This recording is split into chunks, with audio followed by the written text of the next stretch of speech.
fans, well, thank you so much for watching today's awesome vlog. If you're curious on what I'm doing today, I want to explain to all of you about extension cables and also about some safety tips with using your own extension cable yourself. Instead of trying to plug multiple things into one extension cable, you shouldn't do that because you can actually overload the cable itself. But the other thing I want to explain to all of you is how to fix them and how to replace the ends. Instead of always constantly showing away your extension cables, you can actually repair and fix these. Now, if the outside jacket of the cable is pretty bad, I do not recommend trying to fix it at all. But if you have no choice, well, then you gotta figure out a different solution.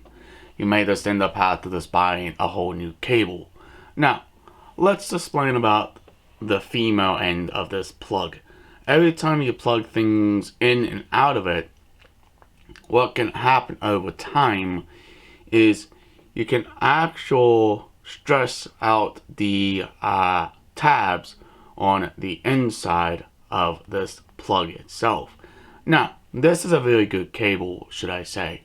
Now, if this part was bad, basically all I would do is snip it off and put a new end on it.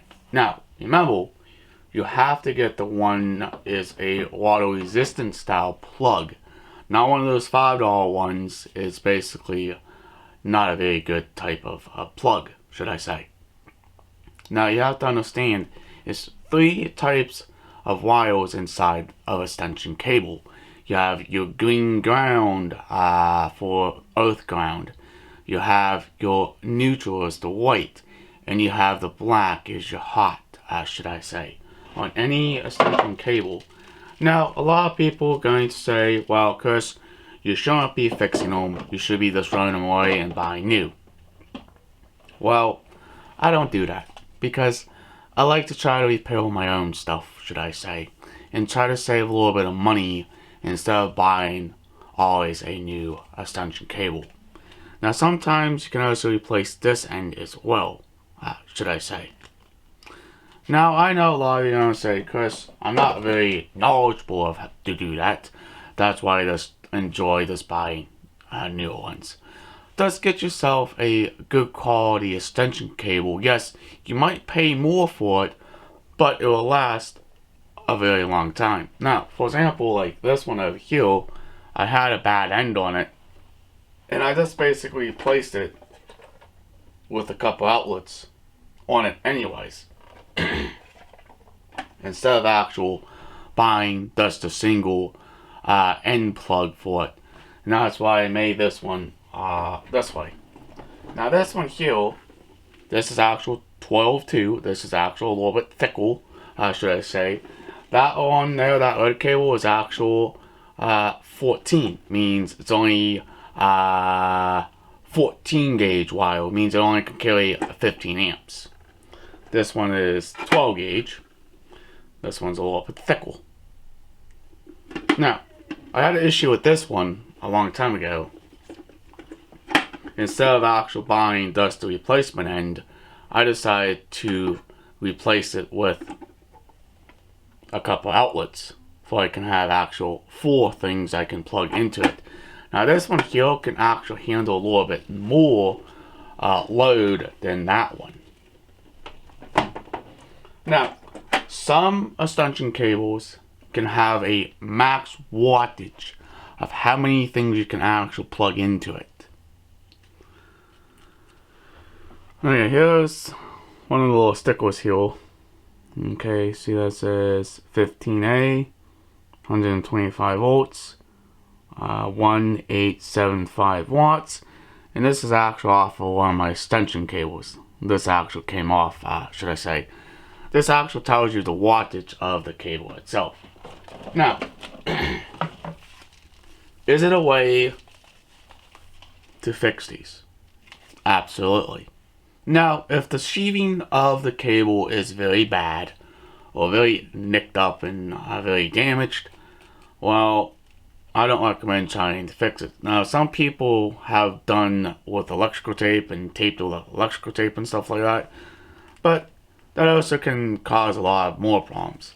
You also gotta make sure the wire itself doesn't heat up by heat from the electrical current going through the actual cable itself. And by the way, this is actual 25 foot. Same with that, that's also 25 foot as well. But again, you just gotta use common sense. Don't overload the cable. You're not going to have an issue if you only plug one device into it. But when you have a Christmas display and a Halloween display, sometimes I have to plug more things into one cable. And that can be quite dangerous because you may actually physically overload the cable itself. But remember, I'm using LED lights, not incandescents. Incandescents use more power than LEDs do not. But yes, you can fix these and you can repair them. I've done it many times without no problems. But like I said, if you truly don't want to fix them and you just want to go buy a new one, that's fine too. It's all up to you of what you want to stay safe with your extension cables without causing any type of electrical fire or anything like that. Again, just use common sense of how many devices you're plugging into one extension cable itself. Because most extension cables are not designed to have 3 items plugged into it, or even 4. Some extension cables are only designed for one plug-in. That's basically about it. But alright, if you guys and girls are supporting this channel, please hit that subscribe button. Leave a awesome comment down below.